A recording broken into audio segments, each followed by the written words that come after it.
कौन जोत कर रहे थे उस पर तो हम अभी उस चर्चा पर नहीं जा रहे। मेरा ये कहना है कि जो सीएस में जो सरकारी ज़मीन थी और जो आरएस में भी सरकारी ज़मीन है उसका हम लोग मिलान कर लेंगे, दोनों नक्शा से मिलान कर लेंगे। उसके बाद ही जो पूर्व में भी रैयती भूमि थी और अभी भी रैयती है उनका हम लोग प्रक्रिया आगे बढ़ा देंगे। लेकिन अभी वो फिलहाल विभाग का दिशा निर्देश है कि जो शुरू से ही रैयती भूमि रही है उनका हम लोग जल्द से जल्द उनका भुगतान करा दे, इस पे हम लोग अभी प्रयास कर रहे हैं।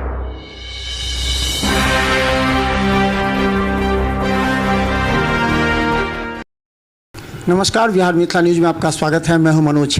देखिए, दरभंगा एम्स को लेकर के कई बातें हुई थी, उसमें कुछ ऐसे भी तकनीकी तथ्य थे जो हम आपको बताते हैं। बलिया मौजा में कुछ ऐसी ज़मीनें आ रही थी जिसके मुआवजे की चर्चा हमेशा चली है।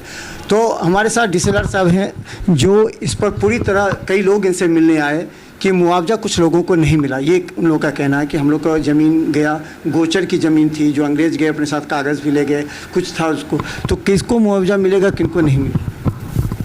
देखिए, मैं नाम तो नहीं बता सकता। जो विभाग के तरफ से दिशा निर्देश आया है उसमें यही है कि सीएस और आरएस खतियान का हम लोग नक्शा के से मिलान कर लेंगे। उसमें जो जिस भूमि का रैयतीकरण हो गया है उसको हम लोग चिन्हित कर लेंगे और जो दोनों खतियान और नक्शा के मुताबिक जो रैयत थे उनका हम लोग फिर भुगतान का आगे प्रक्रिया करेंगे। तो इसमें ज़मीन बटे हुए जो लोग पूरा उनका पुरखे ज़मीन जोत रहे थे, पूरे अभी तक भी जोत रहे हैं, तो वो लोग के अप्लाई करना पड़ेगा या फिर वो लोग कैसे अगर करेंगे? देखिए, अभी कौन जोत कर रहे थे उस पर तो हम अभी उस चर्चा पर नहीं जा रहे। मेरा ये कहना है कि जो सीएस में जो सरकारी ज़मीन थी और जो आरएस में भी सरकारी ज़मीन है उसका हम लोग मिलान कर लेंगे, दोनों नक्शा से मिलान कर लेंगे। उसके बाद ही जो पूर्व में भी रैयती भूमि थी और अभी भी रैयती है उनका हम लोग प्रक्रिया आगे बढ़ा देंगे। जो सरकारी थी लेकिन हाल सर्वे में वो रैयती होगी, उसका हम लोग बाद में विमर्श करेंगे कि उनका क्या करना है। तो वो लोगों को क्या केस करना पड़ेगा, आपके कोर्ट में आना पड़ेगा उन लोगों को? नहीं, हमारे कोर्ट में नहीं। जो मुआवजा होता है वो भू अर्जन कार्यालय से ही उनका निर्धारण होता है।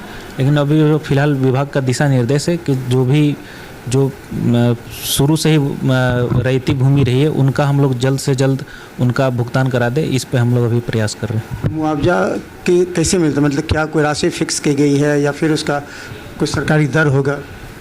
वो तो उसका एक प्रिंसिपल है कि जो भी एमवीआर रहता है और जो कानून है उसके तहत उनको मुआवजा का दर फिक्स है और उसी दर से ही मिलेगा। उनका वैल्यूएशन उसी आकलन उसी हिसाब से होगा। एम्स को लेकर के है कि एम्स का पूरा अब 187.44 एकड़ सौंप दिया गया जो एम्स के डायरेक्टर हैं, तो उसके बाद कुछ प्रक्रिया आपके नज़र में है जो कि आगे बढ़ रही है, एडवांस हो रहा है कुछ उसमें? नहीं, जैसा आपने खुद ही बोला कि एम्स की भूमि को एम्स के डायरेक्टर को सौंप दिया गया है, तो मेरे पास ऐसी कोई जानकारी नहीं है। लेकिन ये सुना गया है कि केंद्र सरकार ने किसी एजेंसी को दी है और वो एजेंसी अपना कब काम करेगी उसके लिए मैं सक्षम नहीं हूँ उस पर बयान करने के लिए। जिसका पहले से आ गया हो ज़मीन, उन लोगों को मुआवजा मिल गया? कितने को मुआवजा मिला अभी पहले भी, जो पहले आए इन लोगों को छोड़ करके? अगर इसका विस्तृत जानकारी भू अर्जन कार्यालय से ही आपको मिल पाएगा कि किनको मुआवजा मिले हैं। तो मतलब दरभंगा एम्स की ज़मीन को लेकर के कई बातें हुई थी। गोचर में कहा जाता है, उन लोगों ने कहा कि गोचर में हमारी ज़मीन थी जो अंग्रेज़ कागज़ लेके चले गए, तो कुछ लोगों को मुआवजा मिला है, कुछ लोगों को नहीं मिला है। तो हम बता दें कि डीसीएलआर कार्यालय से कुछ लोगों ने आवेदन किया था, वो आवेदन के हिसाब से कागजात इनके पास आई थी और उन्होंने कहा है कि पहले भू अर्जन कार्यालय देखेगी, उसके बाद कुछ लोगों को मुआवजा मिलेगा जिनका जो सीएस है और उनका आरएस से मिलान करने के बाद यही होगा। तो लगातार हम अपडेट आपको दिखाते रहें, क्योंकि अभी जो लोग बाहर से आ रहे हैं, दिल्ली, मुंबई, कलकत्ता से दिवाली छठ में आ रहे हैं, उन लोगों की उत्तेजनाएं बढ़ गई हैं।